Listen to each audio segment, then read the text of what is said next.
Natasha Denona has released her latest Midi palette, the Yucca palette, and I have so many thoughts to share with you. I'm happy that this is a Midi palette because honestly I'm over her big palettes. There's too much product, too expensive. I don't buy them anymore, although I have quite a few of them. This is a color story that doesn't really inspire me right now because I see that as a fall color story. Choosing to offer a Midi palette with this olivey green color story is a smart choice because we have some shades that are in common with the Triochrome palette, and that palette is the bigger size, $129 price point. The problem is that we have seen now this color story is less innovative than some of her previous released palettes. Pari palette, it was a rainbow, or the pastel palette, the Circo Loco palette, and even the Metropolis palette was great at that time. It's still around, by the way. I see the Metropolis palette on her website. So she's not reliable when she says that she discontinued the products or things are limited edition. And they said they would have discontinued the Lila palette, but it appears back in stock on her website. And also the gold palette, there's a notification alert, so it's still around.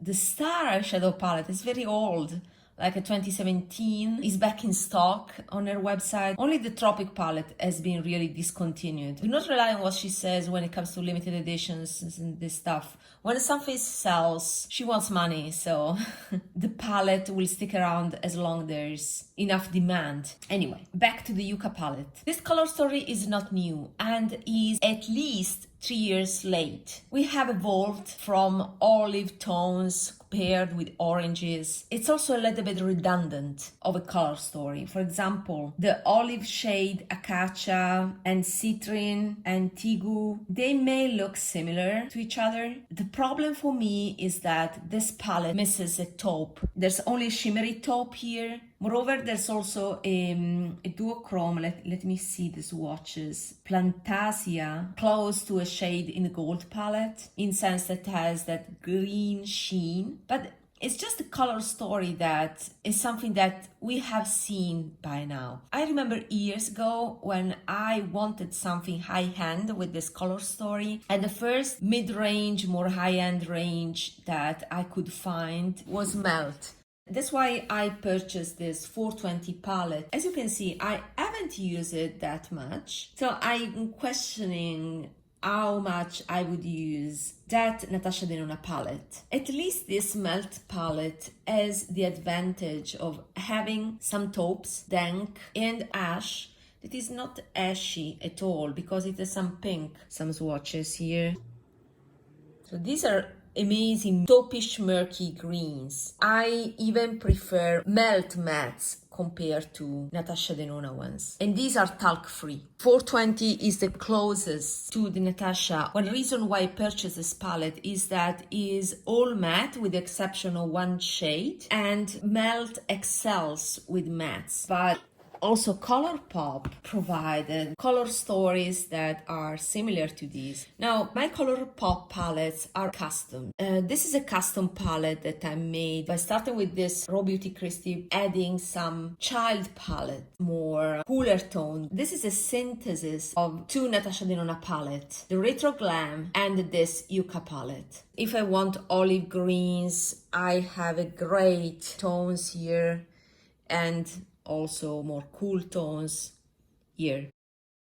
So my conclusion is, if I just see the mattes, I only like less than half of the mattes, and I can dupe them for sure with my combination of Colourpop and Melt. Let's go to the shimmers. I don't like Natasha Denona shimmers. The only ones that I liked were the one in the gold palette that were more sheer, but Natasha Denona shimmers tend to be thick and they are aging on me. Now they're very reflective. I still don't like them. I like the colors, but it's the formula that is not flattering on me. I can dupe these shimmers with my Pat McGrath, with the exception of that taupe shimmer that still I don't don't have in the baked formula. But now that I have the Guerlain quads, I can make a very sophisticated version of this taupe in the Yucca palette. So even for the shimmers, I would say that I'm confidently covered. Another point is that we have so many brands that have proposed over time palettes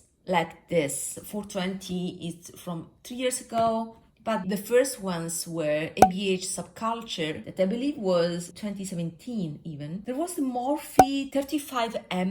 That was a glorious palette that introduced for the first time bright acid greens in a color story that was cohesive, rich of khaki greens that were not grayish. And then we have seen Juvia's Place, Raine, Ace Beaute, other indie brand, Glam Light, I think, Martini, something like that. Give Me Glow proposed a olive palette. So many attempts. We may have already this Yucca palette in our collection. Last consideration is that if I want some greens, I have better formulas. Let's face it, I don't consider NATASHA DENONA to be a luxury brand. It's a mid-range brand. And the reason why it is considered a luxury is because at the beginning, she released this big, massive palette with a high price point, more due to the fact that we got a lot of product. In the beginning, she wanted to position herself as a pro brand. So she started selling singles, but then it didn't go well. Now she doesn't do that anymore. She only provides palette. But if you consider a midi palette like this one, it's $69. It used to be $65 US. If you consider the quantity and the price point, it's not so different from a Urban Decay palette. And by the way, please subscribe to my channel. It's really meaningful for me to have a growing community of people that are interested in the best formulas on the market. A better alternative of this kind of greens, if we want grungy, murky greens, is Suqqu. I have to mention Suqqu every time because I love this brand. This is my favorite brand. And there are masterpieces like this. I haven't used yet, but it's the usual Suqqu quality. This is the type of refined shimmers in satins that I love. The advantage of these thin formulas is that they are seamless.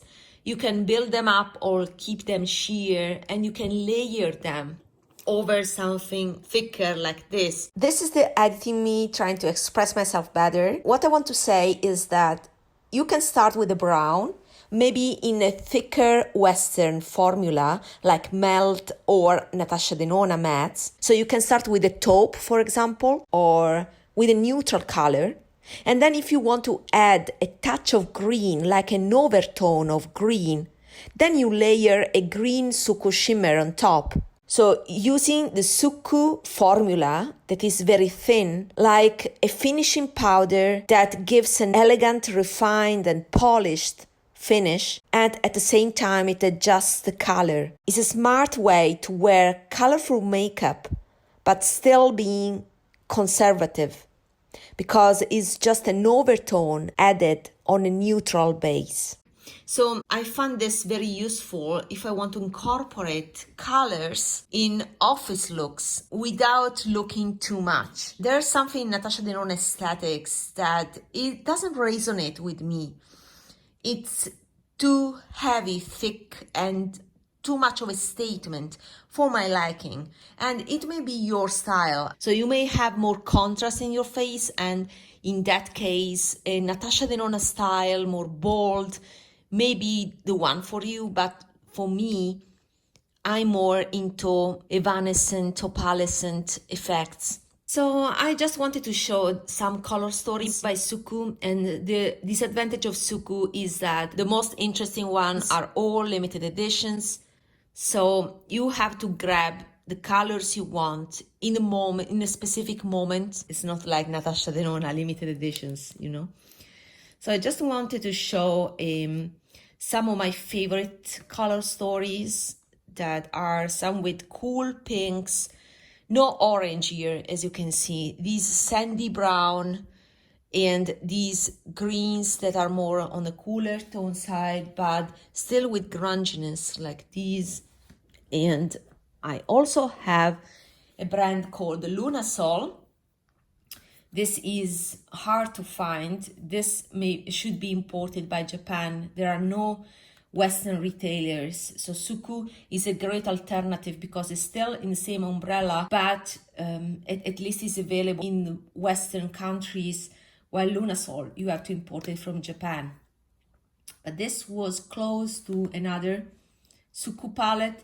So sometimes if you look at Lunasol color stories, sooner or later they will become Suqqu color stories, just because, yeah, they are parents. I think this was the one. No, I think there was another palette that was even closer to this. But we are in the same, you see, color family here. But anyway, just to say that there are so many beautiful, high quality brands that with just more refined, thin formula that is better for me, of course. Natasha knows how to promote things, also with leaks, you know, and how to build up a color story that is very appealing. But look at your collection, look at your existing collection, and you may discover jewels that are there to be enjoyed and used to give you a luxury experience and better experience than what you would achieve with the latest release. I think I will skip that palette because too dark, too orange, too warm-toned. Anyway, these are my considerations about Natasha Denona Yucca palette and how it relates to what you have. See you in my next video. Bye bye.